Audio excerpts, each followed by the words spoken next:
and gentlemen, boys and girls, welcome to a very special episode 166 of Nerd Pod Generations. As always, I am one of your illustrious hosts, Steve Taylor, along with the lovely, as always, Al Judson. Hello, sir. Hello, friends and enemies. So, this is a big day. Yes, it is. We just came from watching the movie Superman, which is the new James Gunn version, or like you will find online if you type it in, Superman 2025. Yeah, it needs a subtitle like nobody's business. Yeah, exactly.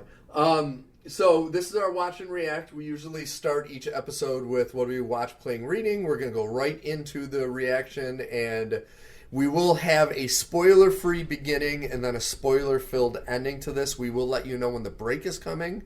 But if this is your first time listening to NerdPod Generations, please go to nerdpodgen.com. There are 165 previous episodes of Pure Gold, and there are links to both Spotify and Apple Podcasts on our website. There's also links to our YouTube channel, and on the main page there is a direct link to the most recent episode that we put out. Last week we actually did a watch and react, which we did to 28 Years Later. Yes. So now we're doing Superman. Yes. And unlike last week, we don't have the tinny audio of the lavaliers. Yes. Instead, we just waited. And we have a healthy Al Judson. Yes, I'm not going to be sick in the middle of Yes. this one, knock on wood, unless things go real bad real fast. Held back on a lot of the soda, so it wasn't too bad. Yes, I didn't get a refill. Yes. When I was that leaving was the big theater. thing. Didn't get a refill. Yeah. All right, folks. So Where do you want to start with this okay, one? so this is the spoiler free. Yes. Unfortunately for you, the listeners of the spoiler free part, you're not going to probably get our ratings. At least for me, because I need to talk through this Yeah. to really give my... Steve hasn't fully figured out where... He's still in the room full of all of, like... It's like a room full of Lego pieces. Yeah. And they haven't been assembled into a Superman Well, yet. and it's like... It's... The Lego... That's a good analogy. And the Lego pieces, it's as if somebody threw them at my face... Mm-hmm. And quickly, I could pick out the Legos. I'm like, oh, I like those. I like those. I like those Legos. And then there were a couple like dirty ones that flew by me. But I'm trying to put into context how they all fit together. Yeah, exactly. And that's my problem. It's like, okay, so for those of you who don't know, Superman to me is the creme de la creme. He's my favorite superhero. The original Superman movie, you know, to this day, I think is the greatest superhero movie. You can say what you want about comic book movies. I think it is the greatest superhero movie ever made. Christopher Reeve, flat out, is Superman, period, end of story. There is never going to be somebody that can take that mantle from him. And that's something I do appreciate in interviews I've seen with David Cornsweet. I think it's Cornsweet, who is Superman in this movie. He even said, I'll never hit those lofty. Like, and when you look at Christopher Reeve, that's Superman. I'm sorry. So I love Superman. They have not made, and I'm going to put aside Superman 2 just because the whole Donner controversy and all that. They have not been able to put a good Superman movie together in 50 fucking years. Oh, yeah. Which is insane. They all have massive issues and problems unbelievable somewhere in their pipeline. Yes. And so you go in and you're like, oh, okay, this is going to be great. This is going to be fine. You know, we have Brendan Routh pretending to be Christopher Reeves. Yeah. And it just, it just doesn't hold water. And this is something, and once again, this is the non-spoiler part. This is something I will give this movie. I think the casting was... The casting all around is perfect. Perfect. There's one thing, and it's, again, we've talked about this before, the Guy Gardner of it all. I get it. Yes. I get why they did it. Yes. You're still wrong. Yes. He should still be Hal Jordan. Yes. You're still wrong. He should still be Hal Jordan. Hal Jordan can still be a douchebag. Yeah. Okay, he's not as much of a douchebag as Guy Gardner, so you can't have him be like an out-and-out douchebag. Yeah. But Hal Jordan is still a flyboy. He's still head in the clouds, thinks he's miles ahead of everybody. Honestly, Ryan Reynolds was the perfect casting for Green Lantern. The movie just sucked. Yeah. But that's the kind of snarky... Exactly. So Hal should have a cutting edge to him. Yeah. And Guy Gardner's fine, but like so many elements of this movie, for me, he is one of those decisions that just screams, James Gunn! Yeah. And it's just... There were a lot of those, man. And I think James Gunn, and you could put him into the same category as, I'm going to say, Rian Johnson. Because when Rian Johnson made The Last Jedi, I'm the biggest Star Wars fan. I know everything about Star Wars. And then he made it the way his ego wanted him to make it. Yes. there are implements of this movie. There's huge ego bombs. Huge throughout ego this. bombs. We're going to have to Massive. coin that phrase, Now, ego bombs. And the frustrating part about it, though, is you can tell by some of the, like, super nerdy things in the movie Yeah. that James Gunn is a super Oh, nerd. 100%. And he's just so full of himself. And he gets the right answer more than he gets the wrong answer. Yes. I'll say that. Yes, I agree with that's a good way to look at this movie. He still gets a lot of wrong answers. Yes. But ultimately, when it comes to the really important things, he gets the right answer. But that being said, it's small things. Yes. It's things like, I don't think this is a spoiler because he's been in the trailers. When they introduce Metamorpho, he's not introduced as Metamorpho. And in fact, no one in the entire movie calls him Metamorpho. What they call him, the one time that they refer to him by name, except for everybody calls him Rex, so that's how they get around it. The one time that they refer to him as anything else is the Element Man, which is his title.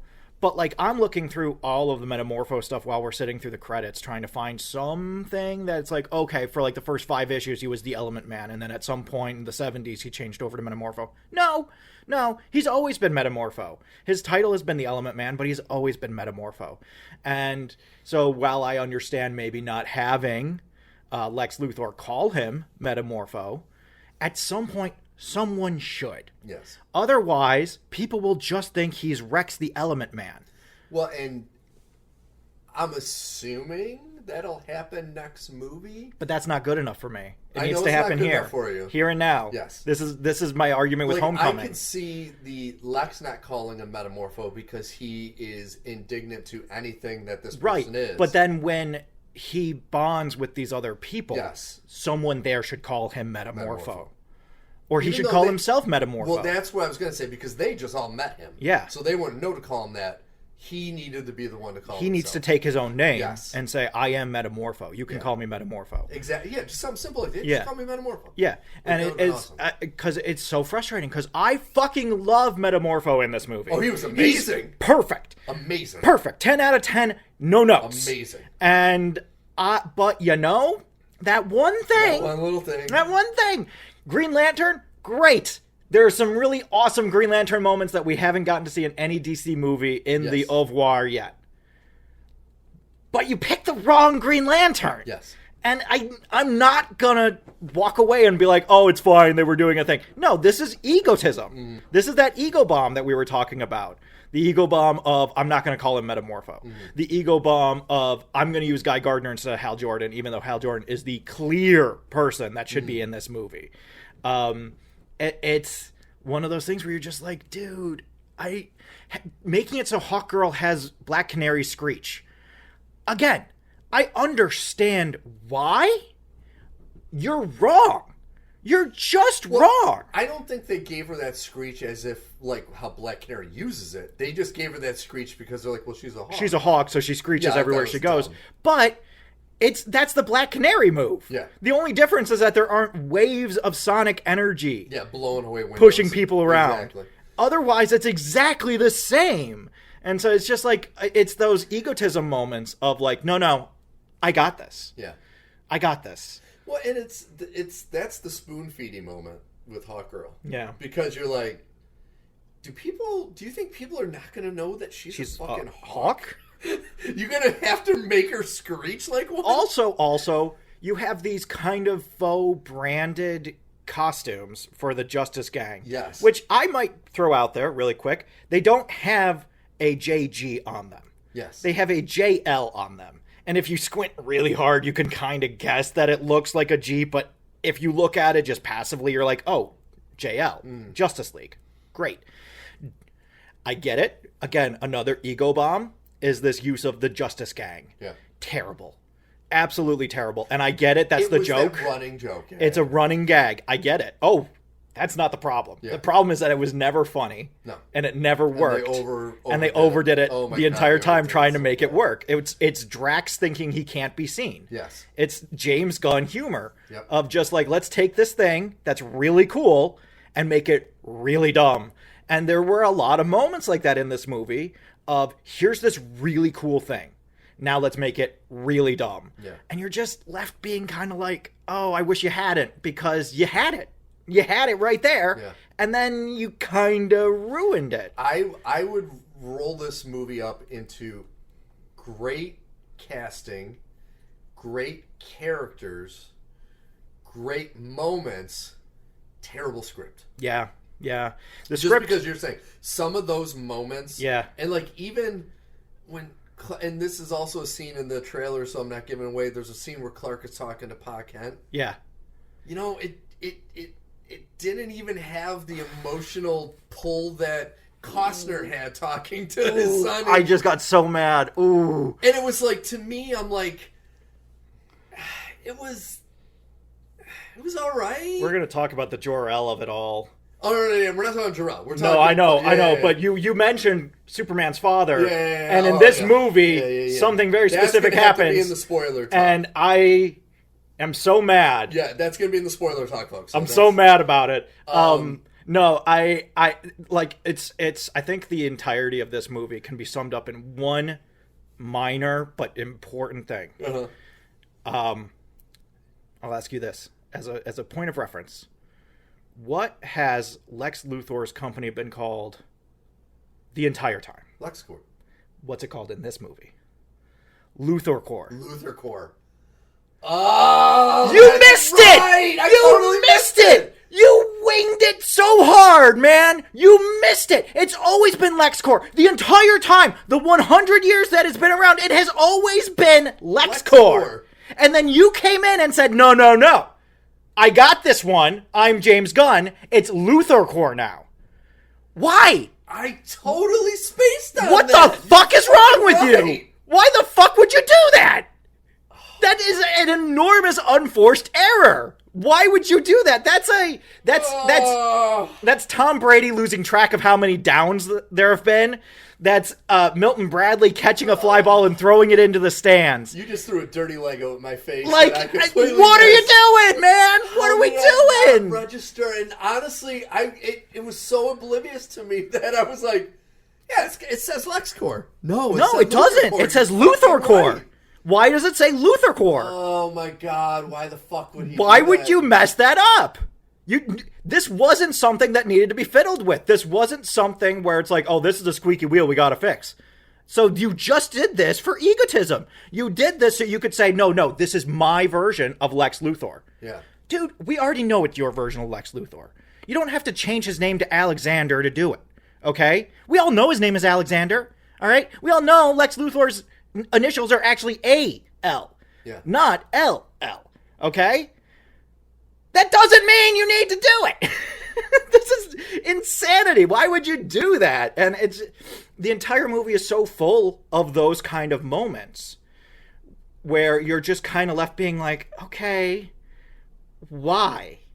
They bring up a lot of really cool ideas. I love that they have so many of the Daily Planet staff as characters. They don't do anything with it. No, but I was just looking up something. Listen, this movie was made, and the things I do appreciate is them using and utilizing social media and technology. Now that's something Superman has to fight with, which is awesome. I like that because it's 2025. You can't have it go back to the 70s when, I understand in some of the comics, the older comics, Cat Grant is kind of hoey. Yeah. But Jesus Christ. She doesn't have a character. She's tits. Yeah. That's her character. Her character is to show up and look sexy. And it's like, you didn't need to do that, She's dude. only slightly above the black guy who's always there and never named. Yes. And it's just like, so you have, really what it is that you have Cat Grant, in quotations, you have Cat Grant. You have Steve Lombard, which... Ron Trope is the character's name. Yeah, they never say that. Yeah. They have Lombard, which I was excited because I like Beck Bennett in this role. I think that's perfect casting.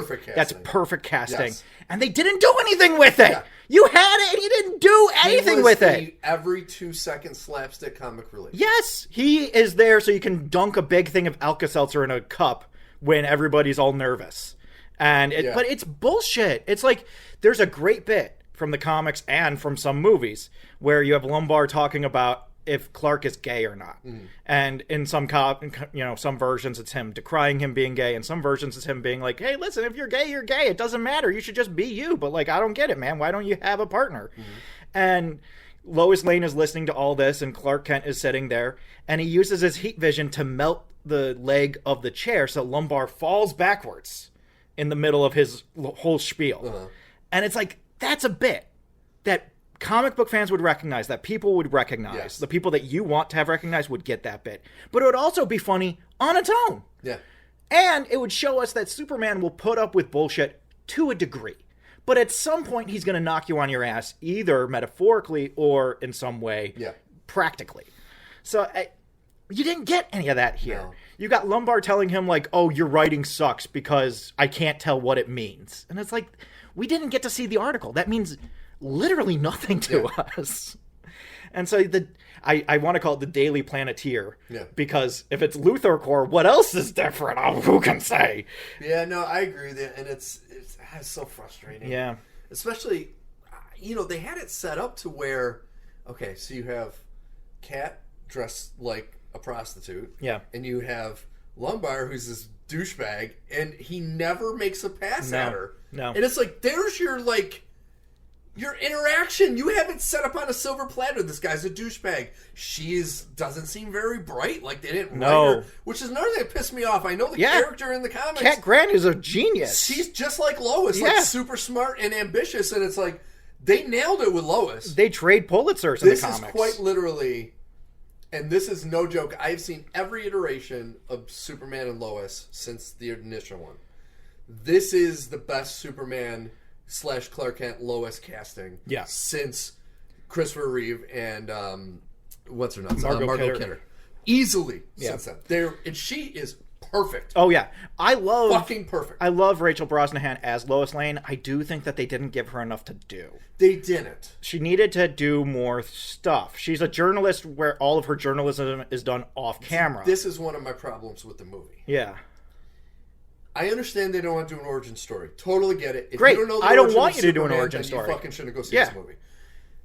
They needed to make this a smaller movie. Yeah. There's too much going on, which took away from the Lois and the Superman. The interaction they had, once again, this is from the trailers, where she's interviewing him, was awesome. It was great. And their little personal interactions were so great. You didn't get any of that other than, maybe 15 minutes of the movie? 20 minutes? Yeah. Well, and then you have, in some moments, you have these really deep distractions going on, too. So you have Superman shows up, and he's bummed because his dog's missing. Yeah. And he goes to Lois, and they have, one of those, what was that conversation we had, 3 days ago? Yeah. Do you want to talk about it? I'm not sure if I'm ready to talk about it. And meanwhile, in the background, the Justice Gang is, they imply, fighting Mr. Missapixlic, whatever his name is. They say they're fighting a cosmic imp. Yeah. Oh, I know what that is. Yeah. It's not the giant eyeball that they're fighting. No. That I don't get. But, I can't focus on this conversation between Clark and Lois. Yes. Because I'm just sitting here being like, and the giant thing out there. Because that's James Gunn's humor. Yeah. Because if you were just watching that, it looked funny because Green Lantern's hitting with a baseball bat. With a big baseball bat. But you're right. It's a dramatic scene. It's a distraction. That's my biggest problem is, once again, and I'll beat this to death, the whole thing that made the 1977 movie so great wasn't necessarily Superman. It was Clark Kent. Yeah. It was how he portrayed Clark Kent. It was the interactions with Lois. All of that together is the interactions with Perry White. Yes. And that great back and forth with Jimmy Olsen and all this, and it was awesome, and that. You need that. The humanity of Superman is the important part. Well, and they get so close. There are moments where they get so close where the world is literally coming apart. And Lois is pitching a briefing to Perry White. Yeah. And he's just sitting there with his cigar in his mouth while the world is coming apart. That's perfect. That's perfect. Yes. You got it. It's right there. That's perfect. And then you get the Jimmy Olsen is just he is Eros. Every woman is running at him. Yeah. Full speed. And I'm like, there's no reason given. There's not it's not like Jimmy is some hot guy. I don't know, he's from the Shameless cast who all people think are attractive, but and here's the thing though, it's 3 years since Superman. I don't want to give that away, but let's just say he hasn't been in Metropolis for a long time. Jimmy Olsen should not be a full-fledged journalist. No. I understand you don't necessarily need the whole photographer thing anymore. He should be running their blog or something. Yeah, something. Some of their online presence. Or and that's how he knows these women. It's because he's going to like club openings and stuff. He is the photographer for the social stuff. Yes. So he has to go out to the Met Gala and all these other things, and that's why he's meeting all of these really attractive people. They know that he works for the newspaper, so they'll sleep with him to get their photos, and that's how he knows all these people. But, like, we don't get that. No. We're just like, no, Jimmy... he's a fucking journalist. It's like, no, he's not. Well, like, not only that, Jimmy is propositioned by 3 hookers at one point in this movie. Yeah. And that's how James Gunn is going to tell us that this guy is just inescapable to women. Yeah. If you see him and you're a woman and you're straight, you have to sleep with Jimmy Olsen. And I was just like, I don't get that. Yeah. I maybe it's a me thing. I don't get that. That doesn't make any sense within the body of this plot. And it's changing the characterization. Yeah. Which once again, in the spoiler, we're going to get into that a little deeper. But like you said, he had the right idea, but then his ego got in the way. And he started to make decisions that were counterproductive to what not only he wanted to see, but I've been desperate to see. Everyone who's Superman fans been desperate to see. And then he's just like, I got to put my twist on it. We're talking about James Gunn, not Jimmy Olsen. Yeah, although that also kind of applies to Jimmy Olsen at times in this movie. No, I'm annoyed because when he gets it right, he gets it fucking right. Oh, nails it. He gets it so fucking right. The amount of times where something was falling, and I was like, Clark, you got that right? Cal, you got that, right? And he does. Yeah. And you don't see that in Invincible or The Boys. You just see people getting crushed. And it felt so good to see Superman catch these things and keep people from dying. Yeah. The civilian aspect of this movie has been sorely missing from so much superhero stuff. Because we've gotten into this like, if there were superheroes, they wouldn't care. They would just kill everybody to get the job done. And that became the plot for the last 10 years. Yep. That's just, superheroes, there's an ideal version of superheroes and the actual element of superheroes. And we've been dwelling in this quote-unquote actual element for so long. Even though there's no such thing as an actual superhero. No, exactly. Exactly. And it's like, this is stupid. And that's something I did love about the interpretation of Superman is they still had him at points saying, oh golly, and like kind of like the Christopher Reeve stuff was awesome. This is not necessarily a spoiler. Okay, I love the after credit sequence. Yes, where he's talking to Mr. Terrific and he just kind of looks down and says to himself, "Man, I really can be a jerk sometimes." Yeah, that's fucking him. That's Kal-El. Yes. That's him. He's right here. He's right here. That's him. Dude, he nailed it. He got David Cornsweet got the whole thing. Oh, he was the reason to see this movie. He was so fucking excellent. I'd say he's one of 3 reasons. We already talked about him and Lois. Yeah. Mr. Terrific. Mr. Terrific is so fucking good. He's so dope. He's so dope. Good. He's everything I wanted him to be. Yes. The T-spheres aren't exactly the design I would have gone with, but they work. It's an effective way to do it. And just like we finally get to see Mr. Terrific on screen kicking ass. Yeah. And I love that moment where he shows up and somebody at the security place that he shows up to is like, oh, don't worry, it's just the guy that thinks a lot. Yep. Let's fucking go! Let's fucking go! So but I loved him. I loved his, like, I won't take shit from anybody attitude about stuff. And I love when things are really going down and one of the scientists comes in and she says, it's not supposed to do that. And he's like, oh, really? Oh, really? And then she goes, can you stop it? And he looks, me? Why would I be able to stop your it? Shit. Fucking great. It's so good. His character was so good. It's so good. It's so good. And he, like, his composure, because even when shit's going down and even when he freaked like that, he still had a straight face. Yeah. He didn't really raise his voice that much. No. Was, like, super calm. Yeah. Super focused. He was a pitch perfect Mr. Terrific. So good. Just like it was a pitch perfect Metamorpho. Yes. You could argue that it was a pitch perfect Guy Gardner. Yeah. I just don't want it to be Guy Gardner. That's the issue. It's not that it was a bad Guy Gardner. It was a perfect Guy Gardner. And, we haven't really mentioned it. Nicholas Hoult killed it as Lothar. Killed it as Lex Luthor. Like, anyone that will come up to me and try to stand up for Jesse Eisenberg, I'm going to slap them in the face with this box art of this DVD. Because that is Lex Luthor. Yeah. I still would have preferred if they would have got an African-American gentleman just to fit the cartoon. I like that idea a little better. But Nicholas Hoult was great. He killed it. He was psychotic. Yes. And he still had that moment when he gets caught, kind of like the Gene Hackman, oh, fuck, type of moment. Well, I love that speech that he has towards the end of the movie. Yes. Where he's basically giving his credo to Superman as to why he hates him. Yep. And it's a great, perfect Lex Luthor speech. Yeah. It's a perfect Lex Luthor speech.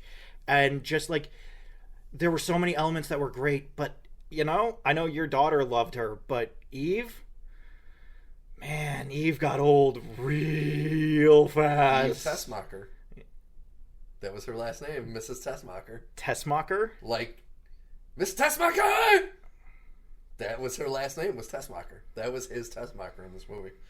I was so terrified that it was going to be Mercy. So as long as it's not Mercy, I'll take it. Yeah. If it was Mercy, we would have to have actual fisticuffs. I would have been so mad if he had boiled Mercy down to that. I know she was obnoxious. Yeah. Which is how the character was written to be. She's written to be obnoxious. The only reason I give her the slightest of passes, because I knew my daughter loved her because she was the taking selfies in front of everything. But you do find out she has a major purpose in the plot. She is arguably the biggest hero in this story. Biggest hero in the story. And the fact that she's Tessmacher, because the first movie, Miss Tessmacher was a ditz. She was the one that ended up being the big hero at the end. Mm-hmm. So they kept that through line, which I was kind of like, if her last name wasn't Tessmacher, I would have been like, eh. Yeah. But with that, I'm like, okay. Yeah. But there should have been a part where, I'm not going to give away any spoilers, but there's a part where she gets in trouble with Lex. Yeah. And for him not to yell Tessmacher. Uh-huh. It's like, dude, you had it on a platter. Yeah. I know you couldn't have done it the same way that Gene Hackman did, but it's like, if you're going to call her Tessmacher, you got to commit. You got to commit and have him get mad and yell Tessmacher. That's a big issue with this whole movie, is a lack of commitment. Yeah. Even if not Lex. There's a huge commitment to certain things. Yes. And a full lack of commitment for the comedic aspect to other things. Yeah. And it's like, look at how hard we're going to commit to this idea, and then we're just not going to do it here. Yeah. And you're just like, oh, that's a bummer. I want you to commit the whole time. But even, once again, you didn't even need to have Lex. You had so many of his cronies around him. And there were a lot of times she was kicked away. Mm-hmm. If one of them could be like, Miss Tessmacher, get out of here. For real. And something like that. Yeah. But to not be that Yeah. It's, once again, these are the small nitpicks like you're talking about. Yeah. They get a lot of stuff really well done. Yes. And I do want to go back to some stuff that I do like, because we had a lot of concerns coming into this movie. I was very nervous that I thought this was going to be a really terrible movie. And I think that while there are some massive problems, I would still give this a wildly passing grade. It's not an A. It's not even an A-. I have it around a B+ right now, is where I have it floating. I'm hovering there now in this conversation. I think after the spoiler, it's okay. It's tough for me. Yeah. Because this is like my Spider-Man to you. Yeah. And to see it finally done well, even with the minor complaints we had. Yes. And once again, folks, a lot of the complaining we had are not as... Some of them are big-ish, but a lot of them are minor nitpicks. They're just annoying. They're annoying. Like you said, they're issues that didn't need to be there. They're like bug bites. You're not going to go to the hospital over them, but God, they're going to keep you up at night. I loved seeing... Now that I love seeing Superman again, and done well, and done properly, and Clark Kent done well, and Lois Lane done well, that makes my heart warm. Oh, yeah. I love the little touches. I wish there would have been one major moment where they had little snippets of the John Williams score. I wish they would have picked one. I was going to bring that up, yeah, to really let loose with do the full John Williams score, because I would have just jumped out of my. It's a great motif, and they use it to build the new score of this movie. Yes, the score of this movie is built around that motif. But what I think James Gunn's not understanding is the Superman theme is the same as the Star Wars theme. Yes. It goes hand in hand with the character. Yeah. And that's what I think the big issues with Zack Snyder, it's one of those things that he didn't understand. You want to talk about an ego bomb? Look at Man of Steel versus this. Man of Steel looks like an enormous cataclysmic ego bomb compared to this. This movie shows how awful that fucking movie was as a Superman movie. Yeah. But like, I wish they would have laid into that. I did really appreciate the final credits, which stay through at least the first part of the final credits. They used the same aesthetic they did at the opening credits of the original Superman. Yes. Which was awesome. You can tell that this is done with love as an homage to the original Superman.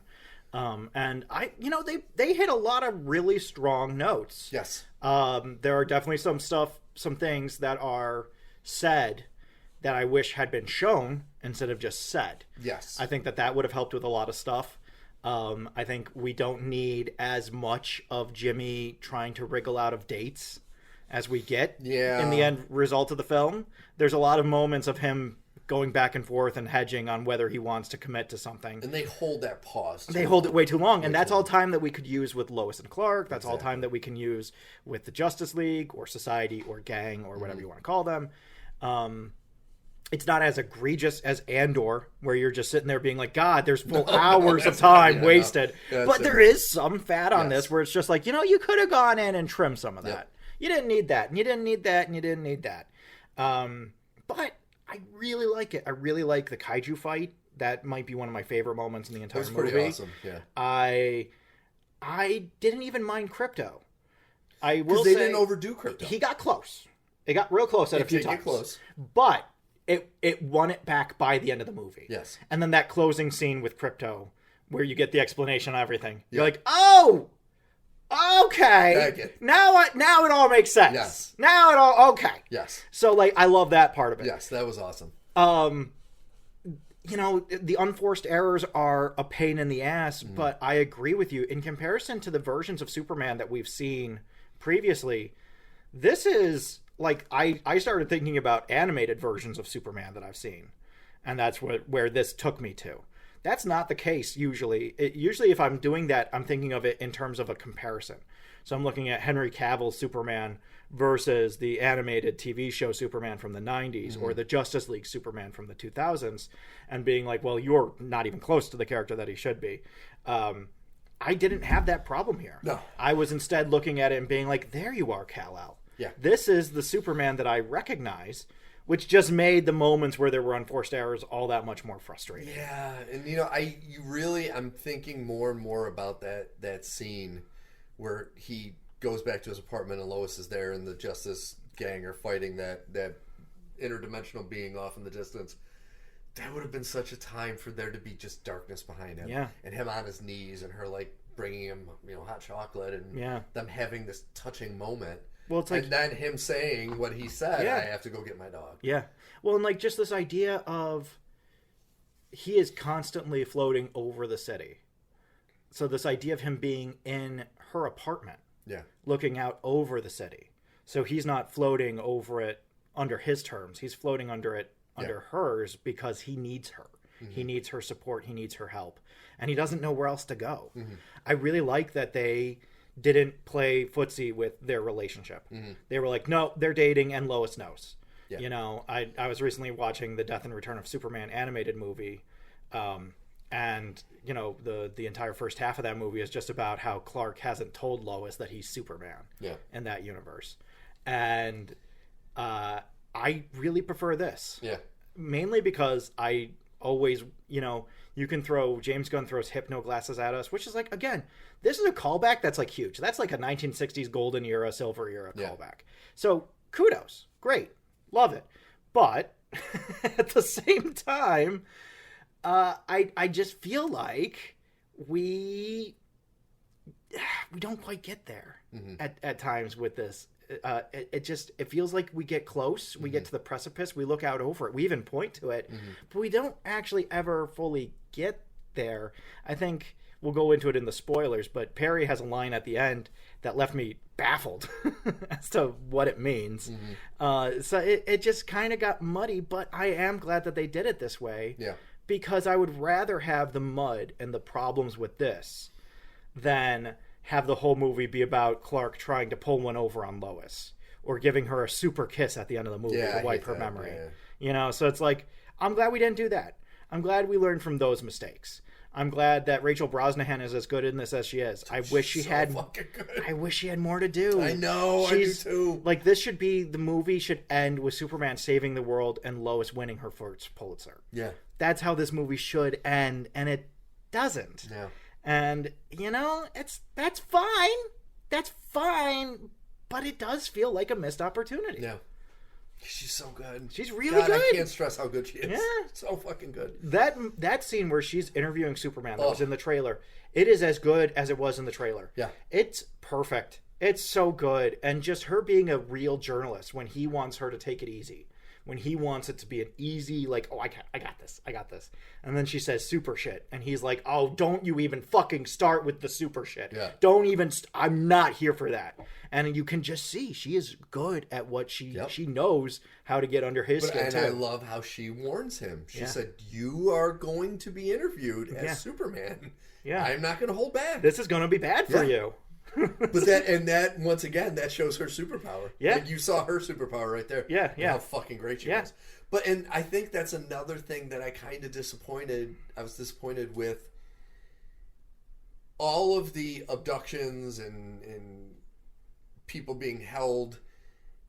One of my interactions I love from Superman is when Superman and Lex Luthor, or when Lois Lane and Lex Luthor have their back and forth. Yes. They never interact. I don't think they talked once in the entire movie. Once. They weren't in one scene together. No, that's a shame. That is a massive That's shame. A huge miss. That's a huge miss. Because he's Luthor Corps, which makes me vomit now to say that, is in New York, not far, or New York. Is in Metropolis, not far from where the Daily Planet is. Yeah. So there could have easily been a scene where she went there and confronted him. Well, and there should have been where she goes there to ask him questions, and he, being Lex Luthor, thinks that he's got one over on her, but she's been asking questions with a different intent. Exactly. And she got somewhere else. She got some other piece of information that he doesn't even know about. Well, she knows Superman. So exactly. Yeah. So, but like, there should have been something. You're right. You're so fully right. I hadn't thought about that, but again, it's a huge missed opportunity of like, she should be talking to Lex. Mm-hmm. That's one of the things that Lex is jealous of. Is Lex also wants Lois Lane. Yeah. He wants Lois Lane to look at him like she looks at Superman. Yeah. And never gonna happen, dude. Never gonna happen now. So it's like, again, missed opportunities. I love the stuff that they get right. Yes. The stuff they get right, they get so right. The stuff they get right, they get it 110% right. And it's so good. The stuff they get wrong is unforced errors. Yeah. And then there's just stuff left out that would have helped all of this round out better. Yeah. So it's like, I'd say this is a solid B. It's not bad. It's much better than Man of Steel. I would say it's better than Superman Returns. Yeah. Is it a perfect movie? No. Is it a really good Superman movie? Yes. What this movie showed me is there will never be a movie made that will touch that first one. Mm-hmm. And I know people will say, oh, you just have bias because that's what you were grown with. If you know the character and you watch that first movie from the 70s, it hits every point that you need to hit for Superman. Well, it's something as innocuous, which they hit here, of him getting a cat out of a tree. Yeah. In the modern sense of that, that's hilariously. Why would Superman stop everything that he's doing just to get a cat out of a tree? In this movie, he saves a squirrel that's about to be crushed. And you're like, Cal? Dude? Other stuff going on, man. Not to him. He wants to save every life. He can't help himself. Yep. And they really get that here. Yeah. There's not like this sense of impending rage or anger or like, I just feel like Superman so often these days has that sense of like, he's a good guy, but there's a darkness under there. And I didn't really get that feel here. And I'm glad you brought that up, because this performance compared to Christopher Reeve, and the thing they get so right, is unlike a lot of the other ones. And I will give a shout out to, what's that show? Superman and Lois. Yeah. That was actually a good show. And I like Tyler Hoechlin, I think his name is. Yeah. He did a great job as Superman. Yeah. But what they got right with these two portrayals is they made Superman human. Like, he was human. He got mad when somebody stole his dog. He got pissed. And when Lois is pushing him, he got pissed. That's what was missing in the Henry Cavill one. Yeah. He was too stone, too sullen, too alien. I know he is an alien, but he's an alien that's been raised on Earth his entire life, so he should be human. Yeah. You know, human isn't a genetic thing. It's what you're raised, your environment, everything around you, things you hear, things you see, people you meet. That gives you humanity, and they made him so human. Yeah. And I loved that about them. Well, and like in Man of Steel, I just think back to the scene where you have the trucker that pours coffee all over his head, and then Clark just takes it, but he destroys his truck afterwards. And you're just like, okay, yeah, I guess. But like the Superman I know trips that guy without him even knowing that Clark was the one that tripped him. Yeah. He does something to make that guy look like an idiot in front of everybody. And also that fucking scene drives me nuts because no one heard him bashing a truck and throwing poles or telephone poles. Electrical poles through fucking it. Stupid.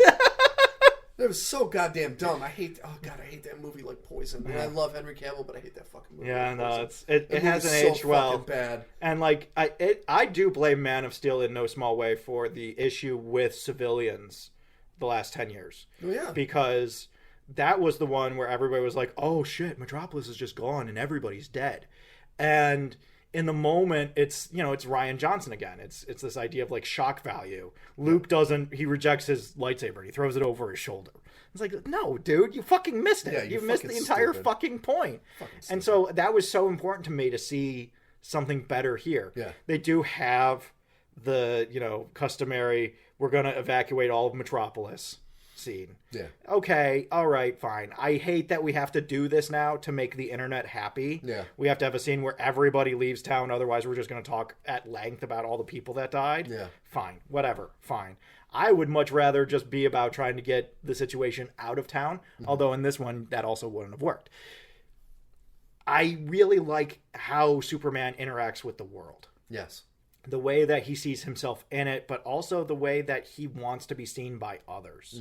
And how that's why he gets so mad about some of the things that are said about him online. Because he can't combat it. He can't go and talk to that person.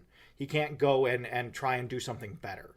All he has, like Pa Kent says, are his actions. Yeah. And, man, it nails that part so well. It gets really it so good. well. It was really good.